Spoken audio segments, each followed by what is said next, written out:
Este é um problema de funções que eu estou a colocar já no início do estudo de funções, precisamente para mostrar que muitas das questões de funções não têm a ver com conhecimento teórico, com muitas formas, com muitos conceitos, com muitas definições.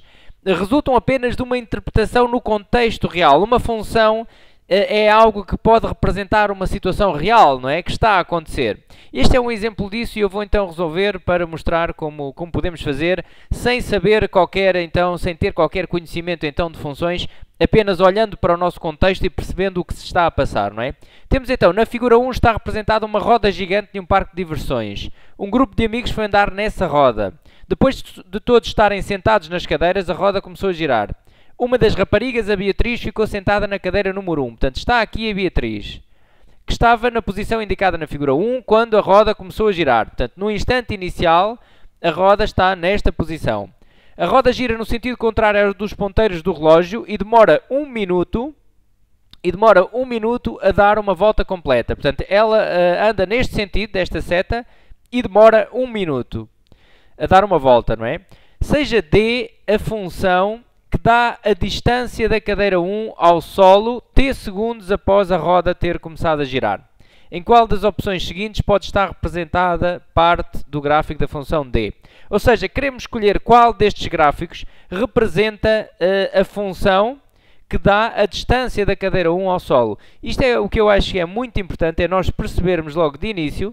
Todos os dados do exercício são importantes, como é lógico, mas nestas perguntas de funções é de importância maior deitarmos sentido ao que a função representa no contexto do problema.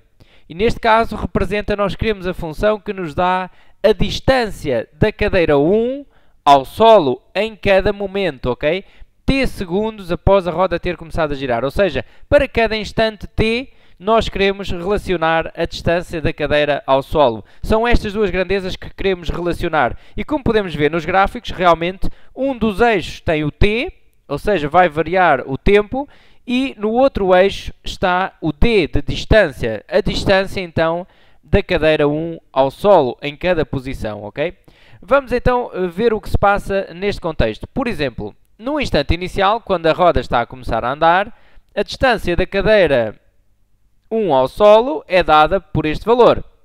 Nós não sabemos quanto é. Sabemos é que é um valor positivo, não é? Existe aqui uma distância.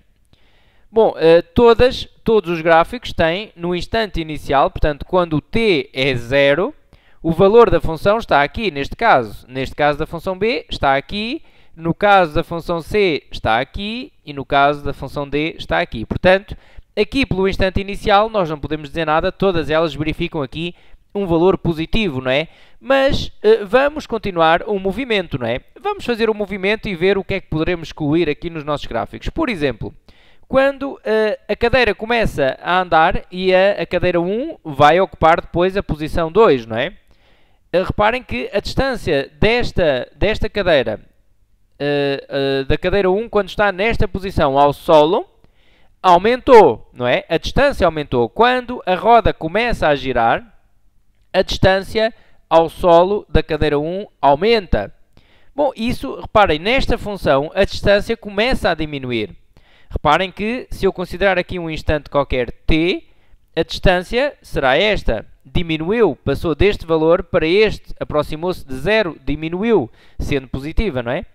E portanto, esta opção está logo excluída, porque no contexto da nossa situação nós vemos que a distância começa por aumentar, ok?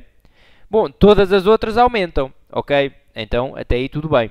Depois vamos analisar pontos específicos e um conselho que eu deixo nestes exercícios é analisar o que se passa no início, o que se passa no fim e o que se passa ali a meio, em determinados pontos interessantes, não é? Se nos dizem que ela demora um minuto a dar uma volta completa, quer dizer que passados 30 segundos está aqui, reparem que o nosso tempo está em segundos, não é?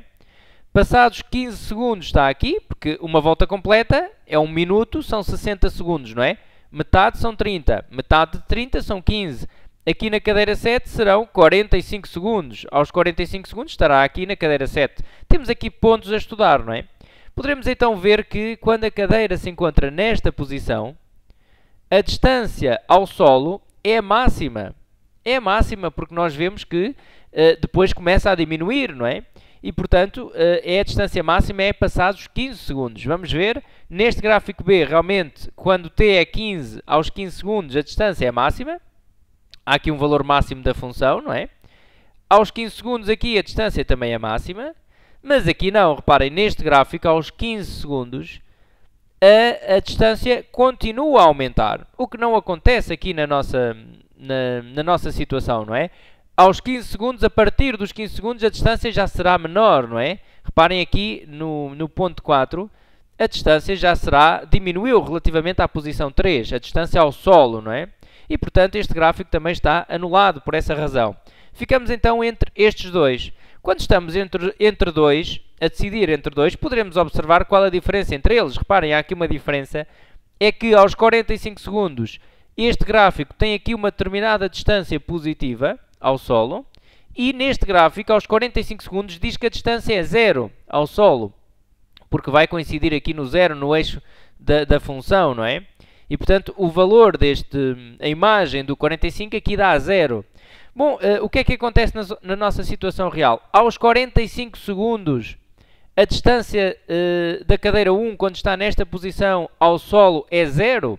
Bom, não é 0, porque ela nunca toca no solo, não é? Existe ainda aqui uma determinada distância. E, portanto, ficamos com o gráfico B e anulamos esta, porque esta está a dizer que aos 45 segundos a distância é nula, ok? O que não acontece. E, portanto, opção B, ok? Bom, ficamos então por aqui. Até uma próxima!